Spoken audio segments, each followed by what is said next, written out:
हिंदू नववर्ष की बहुत बहुत शुभकामनाएं और नवरात्र की शुभकामनाएं। हमारे देश में जो डॉक्टर्स, जो नर्स, जो सरकारी कर्मचारी हैं, जो इस वक्त देश के लिए दिन रात एक कर रहे हैं, मैं रितेश रंजन की ओर से उनको बहुत बहुत धन्यवाद देना चाहता हूं, जो अपने जान को हथेली में रख करके देश की सेवा में लगे हुए हैं। मैं आज बात करूंगा कोरोना वायरस के बारे में। एक्चुअली कोरोना वायरस है क्या, कैसे फैलता है और इससे बचना आपको कैसा है, और इस महामारी में आपका क्या योगदान रहेगा, इसके बारे में हम एक एक करके बात करते हैं।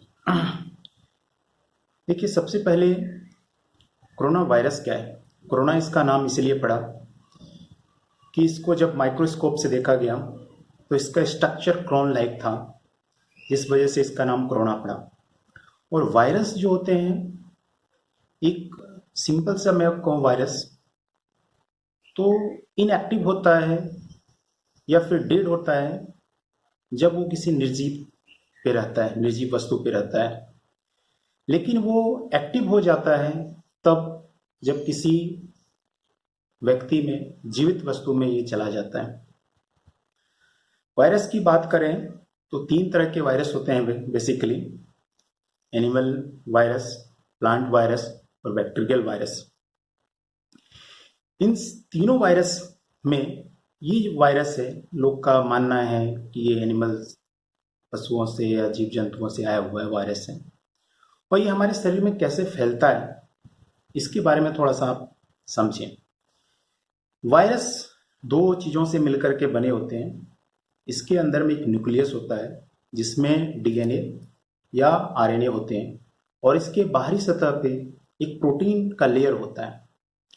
जब ये वायरस आपके कांटेक्ट में आते हैं, कांटेक्ट के मतलब है कि आपकी जो श्वास का रास्ता है, या तो उसके माध्यम से आएंगे या माउथ के माध्यम से, वो आपके शरीर में जाते हैं। तो जो शरीर के सेल्स हैं उसमें भी न्यूक्लियस होता है। शरीर के जो सेल्स होते हैं हमारे शरीर में, उसमें न्यूक्लियस होते हैं, सेल्स में न्यूक्लियस होते हैं। वो न्यूक्लियस में भी जो डीएनए होता है और ये वायरस का जो डीएनए होता है वो आपस में मिक्स कर जाते हैं। और जब सेल डिवीजन, कोशिका का जब विभाजन होता है, उस दौरान ये हमारे शरीर में धीरे धीरे धीरे फैलने लगते हैं। और शुरुआत के दिनों में ये मुझे पता भी नहीं चलता है, या किसी को भी पता नहीं चलता है, जो इसके लक्षण जिसमें पाए जाते हैं कि हमारे अंदर या किसी के अंदर कोरोना वायरस है। तो ये क्या करते हैं, शुरू के 4-5 दिनों में अपना कोई इफेक्ट नहीं दिखाता है, नॉर्मल रहता है। और ये जब पूरा शरीर में फैल जाता है तो ये अपना इफेक्ट दिखाना चालू करता है। आप समझें कि ये जैसे जैसे आपका सेल डिवीजन होते चलेगा, जैसे जैसे कोशिकाओं का विभाजन होगा, उसी तरह से ये बढ़ते चलेगा। और बढ़ने के साथ साथ में ये इतना फैल जाता है पूरे शरीर में कि यदि आपके पास रोधक क्षमता ना हो, प्रतिरोधक क्षमता ना हो, तो इसको रोक पाना बहुत ही कठिन होता है। ये एक ऐसा बीमारी है जो बुजुर्गों में और जो पहले से बीमार हैं उसमें ज़्यादातर असर कर रहे हैं। जो नौजवान हैं, जो युवक हैं, जिनके पास रोधक क्षमता ज़्यादा है, उनके लिए ज़्यादा असरदार नहीं है। हो सकता है उनके अंदर आया हो और वो कुछ दिनों के बाद ख़त्म हो गया हो।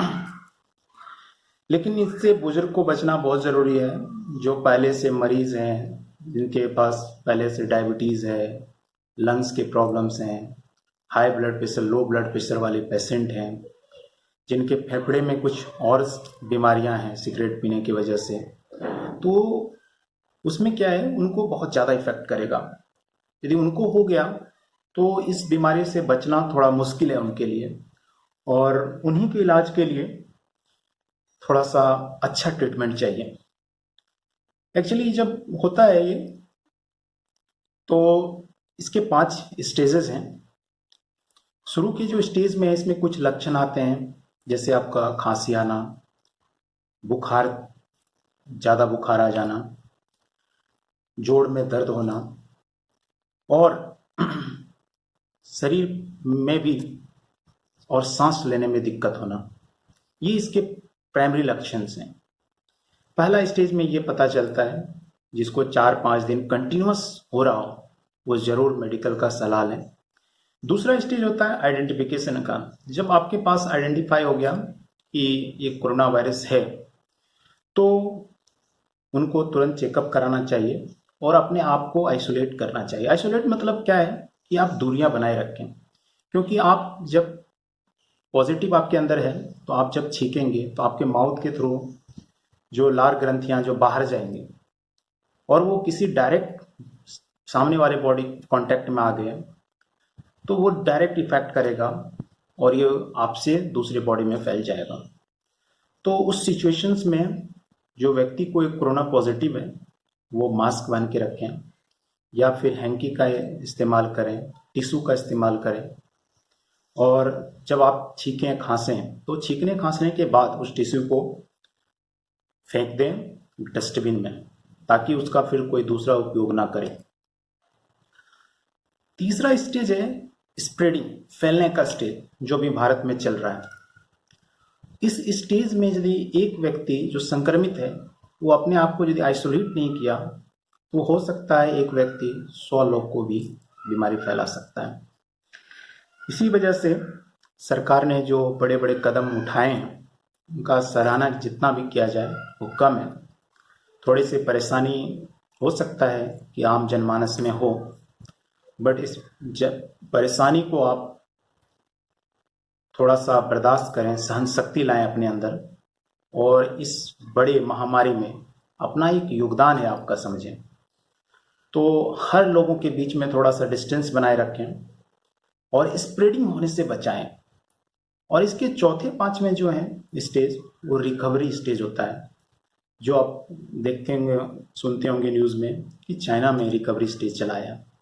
तो उस दौरान में क्या होता है, जब आइडेंटिफिकेशन हो जाए और रिकवरी स्टेज में जब चला जाता है तो उसके बाद थोड़ा फैलना कम होता है। तो इस स्टेज अभी इंडिया नहीं है, इंडिया में अभी तीसरा स्टेज पे चल रहा है। तो आप उनसे बचें, हर हाल में बचें, अपने घरों में रहें, लोगों के बीच आपस में दूरियां थोड़ा सा बरतें और जब भी इससे बचने